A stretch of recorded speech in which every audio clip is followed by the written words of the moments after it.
अपनी लाइफ में permanent and long lasting changes लाने का स्टार्टिंग पॉइंट होता है पॉजिटिव थिंकिंग, नेगेटिव थिंकिंग और राइट थिंकिंग के बीच के डिफरेंस को समझना। उस इंसान के बारे में सोचिए जो बैठकर पियानो बजाता है। जैसे ही उसने पियानो बजाना शुरू किया, उसमें ना ही कोई तालमेल था, ना ही कोई बैलेंस और ना ही कोई रियल ट्यून, क्योंकि वो कब से बैठकर बस रॉन्ग नोट्स को बजाते जा रहा है। और कुछ ही देर बाद वो इंसान फ्रस्ट्रेट होने लगता है कि आखिर मैं पियानो प्ले क्यों नहीं कर पा रहा। उसे उसमें वो इंजॉयमेंट नहीं मिलता, वो प्लेजर नहीं मिलता जो वो उस पियानो को प्ले करके पाना चाहता था। एट द एंड वो डिसाइड करता है कि मुझे किसी पियानो टीचर से मुलाकात करनी चाहिए और पहले पियानो प्ले करने की प्रॉपर ट्रेनिंग लेनी चाहिए। उसके बाद वो एक टीचर से मिलता है। टीचर उसे एक बार पियानो प्ले करने के लिए कहते हैं और उसके बाद टीचर उसे कहते हैं कि तुम्हारे अंदर एबिलिटी तो है, लेकिन सबसे पहले तुम्हें म्यूजिक को अच्छी तरह से समझने की जरूरत है। ठीक उसी तरह हम सब के अंदर भी लाइफ की इस गेम को खेलने के लिए एबिलिटी तो है, लेकिन इस गेम को बैलेंस बनाकर हार्मनी के साथ, जॉय के साथ खेलने के लिए हमें कुछ रूल्स एंड प्रिंसिपल्स को अच्छे से जानने की जरूरत है। जैसे पियानो को प्ले करने के लिए भी हमें कुछ रूल्स सीखने पड़ते हैं और उसके बाद हम बिल्कुल स्मूथली उसे प्ले करना सीख जाते हैं। ठीक वैसे ही हमारी जिंदगी के भी कुछ रूल्स हैं, कुछ नियम हैं, जिन्हें यदि एक बार हम जान गए, समझ गए और उसे अपनी जिंदगी में उतार लिया, तो हम भी हमारी जिंदगी को सुकून से, शांति से और खुशी के साथ जी पाएंगे। हमारी लाइफ भी कुछ प्रिंसिपल्स और फिजिकल लॉ पर काम करती है। अगर ऐसा नहीं होता तो हम एरोप्लेन नहीं उड़ा पाते, क्योंकि फिर ग्रेविटी जैसी भी कोई चीज नहीं होती, ना ही इलेक्ट्रिसिटी जैसी कोई चीज होती, ना ही एक और एक दो होते। इस पूरे ब्रह्मांड की हर चीज आपस में एक दूसरे के साथ जुड़ी हुई है। हर चीज डिपेंडेंट है किसी दूसरी चीज पर। ये ब्रह्मांडीय शक्ति ना केवल डिपेंडेंट है बल्कि अनचेंजेबल भी है, मतलब जिसे कभी बदला नहीं जा सकता। एक बार अगर आप इस यूनिवर्सल लॉ पर डिपेंड हो गए तो ये हर वक्त आपके लिए काम करेगा। ये यूनिवर्सल लॉ आपको कभी भी निराश नहीं करेंगे। यूनिवर्स को इस बात से फर्क नहीं पड़ता कि आपकी उम्र क्या है, आप कितने यंग हैं, आप छोटे हैं या बड़े, आप पतले हैं या मोटे, आपका रिलीजन, आपकी नेशनैलिटी क्या है, क्या आप मेल है या फीमेल। यूनिवर्स को इनमें से किसी भी बात से कोई फर्क नहीं पड़ता। ये ब्रह्मांडीय शक्ति, ये ऊर्जा, ये एनर्जी हमेशा न्यूट्रल रहती है और हम खुद इस ब्रह्मांडीय शक्ति को अपने आइडियाज और बिलीव्स की मदद से एक डायरेक्शन देते हैं। चलिए इस लॉ के बारे में थोड़ा और गहराई से जानते हैं। कहने का मतलब ये है कि आपके शब्द ही इस यूनिवर्स का सबसे बड़ा लॉ है, लेकिन आपके लिए इन लॉस को जानना बहुत ज्यादा जरूरी है। अगर आप डीपली इन लॉस को नहीं समझते तो आप अपने पूरे जीवन को बस एक अंधकार में जीते हैं और इस अंधकार में रहकर आप कभी भी उन चीजों को क्रिएट नहीं कर पाएंगे जो आप अपने जीवन में पाना चाहते हैं। सबसे पहले आपको फंडामेंटल लॉज को समझने की जरूरत है और ये फंडामेंटल लॉ है the law of cause and effect, जिसका मतलब होता है कारण और परिणाम। किसी भी परिस्थिति का रिजल्ट या इफेक्ट उसके कॉज के समान होता है। कॉज होता है आपका आइडिया, आपका बिलीफ सिस्टम। एक दूसरे तरीके से यदि हम कॉज एंड इफेक्ट को समझने की कोशिश करें तो हम उस कहावत का सहारा ले सकते हैं जो कहती है जैसा बोओगे वैसा पाओगे। Every action has a reaction. Cause and effect का लॉ बिल्कुल सूर्य की रोशनी की तरह कार्य करता है।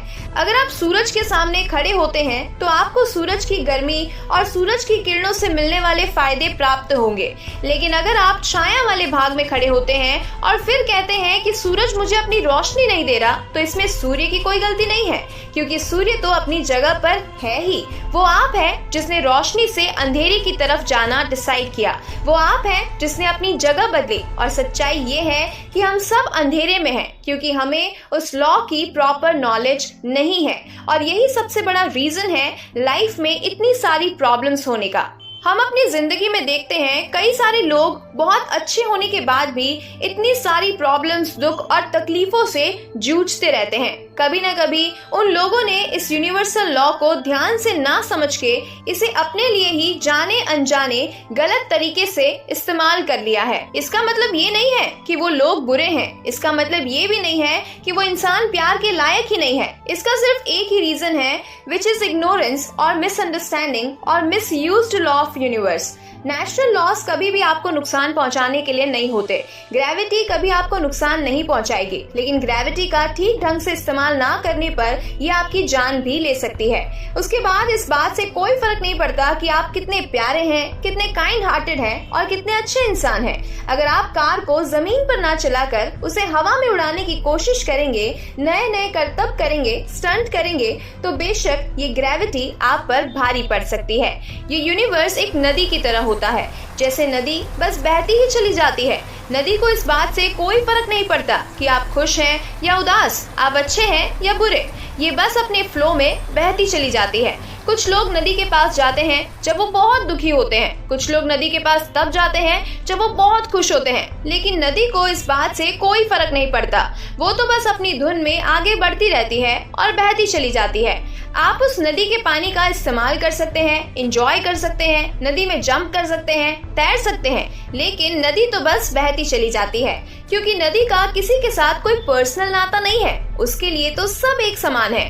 नदी तो वही है, लेकिन इंसान, उनकी सोच, उनके कर्म सब अलग अलग हैं। किसी के लिए नदी उसकी खुशी में शामिल है, तो किसी के लिए नदी किनारे अपना दुख व्यक्त करना ज्यादा आसान होता है। ठीक इसी तरह ये यूनिवर्स भी हम सब के लिए एक समान है। आप जो चाहे इस यूनिवर्स से मांग सकते हैं। ये आपकी अपनी सोच, आपके विचार, आपकी भावना, आपके बिलीफ सिस्टम पर निर्भर करता है।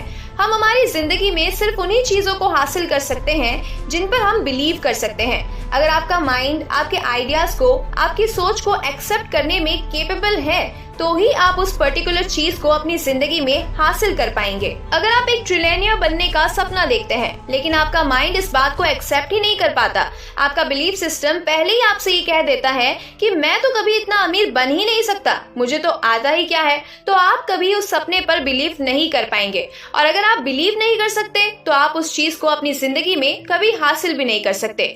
अगर हम नदी के पास सिर्फ एक चम्मच लेकर जाते हैं और कोई दूसरा व्यक्ति कप लेकर जाता है और वहीं कोई दूसरा व्यक्ति बाल्टी लेकर जाता है, तो किसे कितना पानी मिलेगा ये उस बर्तन की कैपेसिटी पर निर्भर करता है। ठीक उसी तरह एक इंसान का माइंड कितना ओपन है, क्योंकि नदी तो पानी देने के लिए तैयार है, आप जितना चाहे निकाल सकते हैं। ठीक वैसे ही यूनिवर्स भी आपको अबंडेंस देने के लिए तैयार है। अब ये आपकी कैपेबिलिटी, आपके माइंड, आपके बिलीफ सिस्टम पर डिपेंड करता है कि आप इस यूनिवर्स से कितना प्राप्त करना चाहते हैं। इसीलिए यूनिवर्स का पहला लॉ आपके बिलीफ सिस्टम से जुड़ा है। जितना आपका माइंड एक्सेप्ट करने के लिए तैयार है, आपको यूनिवर्स से केवल उतना ही प्राप्त होगा। यूनिवर्स के लॉस को पूरी तरह से गहराई से समझने के लिए केवल एक वीडियो काफी नहीं है, क्योंकि इस असीम ब्रह्मांडीय शक्ति के बारे में समझने के लिए हमें और भी डीप में इसे जानने और समझने की जरूरत है।